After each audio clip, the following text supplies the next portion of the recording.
कुरान मजीद ने हजरत आदम अलैहिस्सलाम के इन दोनों बेटों का नाम जिक्र नहीं किया, सिर्फ आदम के 2 बेटे कहकर मुजमल छोड़ दिया है। अलबत्ता तौरात में उनके नाम बयान किए गए हैं। कुछ रिवायतों में इन दोनों भाइयों में अपनी शादियों से मुताल्लिक जबरदस्त इख्तिलाफ का जिक्र किया गया है। इस मामले को खत्म करने के लिए हजरत आदम अलैहिस्सलाम ने यह फैसला फरमाया कि दोनों अपनी अपनी कुर्बानी अल्लाह के हुजूर में पेश करें। जिसकी कुर्बानी मंजूर हो जाए वही अपने इरादे के पूरा कर लेने का हकदार है। काबिल और हाबिल की नजरा, जैसा कि तौरात से मालूम होता है, उस जमाने में कुर्बानी के कबूल होने का यह इल्हामी तरीका था कि नज्र व कुर्बानी की चीज किसी बुलंद जगह पर रख दी जाती और आसमान से आग जाहिर होकर उसको जला देती थी। इस कानून के मुताबिक हाबिल ने अपने रेवड़ में से एक बेहतरीन दुम्बा अल्लाह को नज्र किया और काबिल ने अपनी खेती के गल्ले में से रद्दी किस्म का गल्ला कुर्बानी के लिए पेश किया। दोनों की अच्छी और बुरी नीयतों का अंदाजा इसी अमल से हो गया।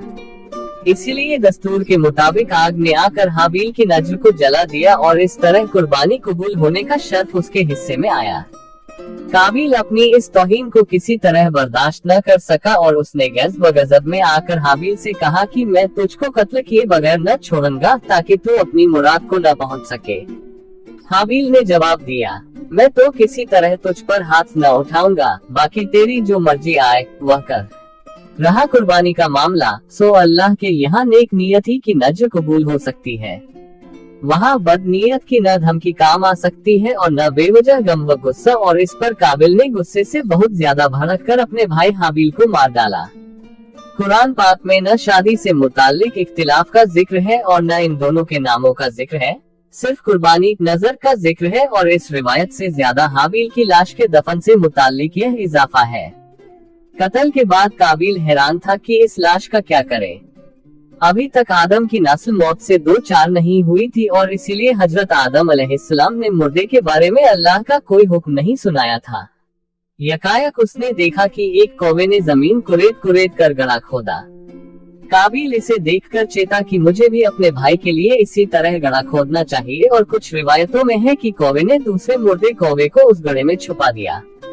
काबिल ने ये देखा तो अपनी नाकारा जिंदगी पर बेहद अफसोस किया और कहने लगा कि मैं इस जानवर से भी गया गुजरा हो गया कि अपने इस जुर्म को छुपाने की भी अहलियत नहीं रखता। शर्मिंदगी और अफसोस से सर झुका लिया और फिर उसी तरह अपने भाई की लाश को मिट्टी के हवाले कर दिया। इस वाकये के बयान के बाद कुरान पाक में आता है कि इसी वजह से लिखा हमने बनी इज़राइल पर कि जो कोई कत्ल करे एक जान को बिला एवज जान के या फसाद करने की गरज से, तो गोया उसने कत्ल कर डाला उन सब लोगों को, और जिसने जिंदा रखा एक जान को तो गोया जिंदा कर दिया सब लोगों को। इमाम अहमद ने अपनी मुस्नद में हजरत अब्दुल्ला बिन मसूद से एक रिवायत की है। अल्लाह के रसूल सल्लल्लाहु अलैहि वसल्लम ने फरमाया कि दुनिया में जब भी कोई जुल्म से कत्ल होता है तो उसका गुनाह हजरत आदम अलैहिस्सलाम के पहले बटे काबिल की गर्दन पर जरूर होता है, इसलिए कि वह पहला आदमी है जिसने जालिमाना कत्ल की शुरुआत की और यह नापाक सुन्नत जारी की। इबारत की जगह सूर माइदा की जिक्र की गई आयत और ऊपर लिखी हदीस हम पर यह हकीकत जाहिर करती है कि इंसान को अपनी जिंदगी में हरगिज किसी गुनाह की इजाद नहीं करनी चाहिए, क्योंकि कायनात में जो आदमी भी आगे इस बिदअत नए काम का इक़दाम करेगा तो बिदअत की बुनियाद रखने वाला भी बराबर उस गुनाह का हिस्सेदार बनता रहेगा और इजाद करने वाला होने की वजह से हमेशा वाली जिल्लत और घाटे का हकदार ठहरेगा। नऊज़ुबिल्लाहि मिन ज़ालिक। हजरत आदम अलैहिस्सलाम के इन 2 बेटों का जिक्र सूरह माइदा में किया गया है। इस्लामिक किस्से के लिए हमारे चैनल को